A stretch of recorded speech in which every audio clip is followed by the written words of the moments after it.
സ്വാതന്ത്ര്യദിന ചടങ്ങിൽ നടി തൃഷയ്ക്കും തന്റെ കുടുംബത്തിനും അഭിവാദ്യം നൽകുന്ന മുഖ്യമന്ത്രി ജോസഫ് വിജയുടെ ദൃശ്യങ്ങൾ ഏറെ വൈറലായിരുന്നു. സ്വാതന്ത്ര്യദിന ചടങ്ങിൽ തൃഷയ്ക്ക് മുൻനിരയിൽ ഇരിപ്പിടം നൽകിയതിലും സല്യൂട്ട് നൽകിയതിലും വിവാദമുയർത്തുകയാണ് ഇപ്പോൾ DMK. നടപടിയെ പരോക്ഷമായി വിമർശിച്ചുകൊണ്ട് DMK മുഖപത്രം പ്രസിദ്ധീകരിച്ചു. മുഖ്യമന്ത്രി വിജയ് ഒരു നടിയെ മുൻനിരയിലിരുത്തി ലജ്ജയില്ലാതെ അഭിവാദ്യം ചെയ്തതോടെ പദവിയുടെ അന്തസ്സ് കാറ്റിൽ പറത്തിയെന്നാണ് ഈ ലേഖനത്തിലെ ആരോപണം. സ്വാതന്ത്ര്യ സമര ചരിത്രത്തെക്കുറിച്ച് ചർച്ച ചെയ്യേണ്ട മാധ്യമങ്ങൾക്ക് മുഖ്യമന്ത്രിയും നടിയും ഒന്നല്ല, 5 തവണ ഒരുമിച്ച് പ്രത്യക്ഷപ്പെട്ടതിനെക്കുറിച്ച് പറയേണ്ടി വന്ന അവസ്ഥയാണ് എന്ന് മുഖപത്രം തുറന്നടിച്ചു. ചടങ്ങിൽ വിജയ് തൃഷ അഭിവാദ്യം ചെയ്യുന്ന ആ ദൃശ്യം ഒരിക്കൽ കൂടി കാണാം.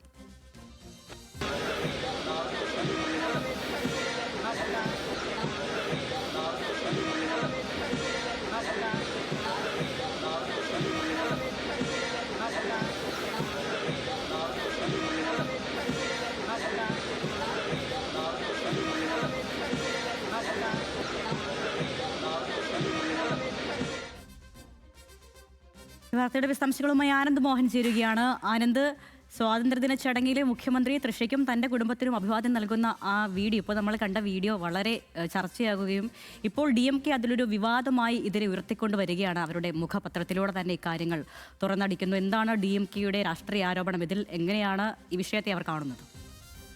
തീർച്ചയായും അരുണ്യ, ഇത് ഇന്നലെയും തുടങ്ങിയ പ്രശ്നമല്ല. ഒരു യാഥാർത്ഥ്യം നമ്മൾ മനസ്സിലാക്കേണ്ടത് തമിഴ്നാടിൻ്റെ രാഷ്ട്രീയവും തമിഴ്നാടിൻ്റെ സിനിമയും തമിഴ്നാടിൻ്റെ ഭരണകേന്ദ്രങ്ങളും തമ്മിലുള്ള അതിർവരമ്പുകൾ അത്രമേൽ നേർത്തതാണ്. വളരെ ചെറിയ വ്യത്യാസങ്ങളാണ് ഈ രാഷ്ട്രീയവും സിനിമയും അധികാര കേന്ദ്രങ്ങളുമായിട്ടുള്ള തമിഴ്നാടിൻ്റെ ചരിത്രം ആകെ പരിശോധിച്ചാൽ നമുക്ക് മനസ്സിലാകുന്നത്.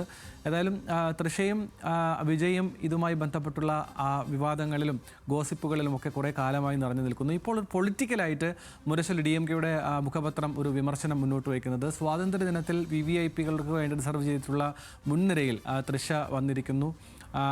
വിജയുടെ മുഖ്യമന്ത്രിയുടെ അച്ഛനും അമ്മയ്ക്കുമൊപ്പം ആ ഇരിപ്പിടം പങ്കിടുന്നു. ഒപ്പം വിജയ് സേനാ വിഭാഗങ്ങളുടെ അഭിവാദ്യം സ്വീകരിച്ച് പോകുന്നതിനിടയിൽ തൃഷയെ അഭിവാദ്യം ചെയ്യുന്നു. തൃഷ എഴുന്നേറ്റ് നിന്ന് തിരികെ അഭിവാദ്യം ചെയ്യുന്നു. അങ്ങനെ മാധ്യമങ്ങൾക്കൊക്കെ വാർത്ത ഇവരുടെ അഭിവാദ്യവും പ്രത്യഭിവാദ്യവുമായി മാറി. സ്വാതന്ത്ര്യദിനം അതിൻ്റെ രാഷ്ട്രീയ പ്രാമുഖ്യമൊക്കെ പിന്നിലേക്ക് പോയി ചർച്ചകളിൽ എന്നൊക്കെയാണ് വിമർശനം ഉന്നയിക്കുന്നത്. ശരിക്കും തമിഴ്നാടിൻ്റെ ജനങ്ങൾ പരിശോധിക്കപ്പെടേണ്ട ഒരു വാർത്തയും രാഷ്ട്രീയ വിമർശനവുമാണ്. ഏതായാലും മുരശൊലി വളരെ കർശനമായ ഒരു വിമർശനം ഈ വിഷയത്തിൽ മുന്നോട്ട് വച്ചിരിക്കുന്നത് മാത്രമാണ് ഈ വിഷയത്തിലൊരു വാർത്തയായി നമുക്ക് ഈ ഘട്ടത്തിൽ പറയാനാവുക.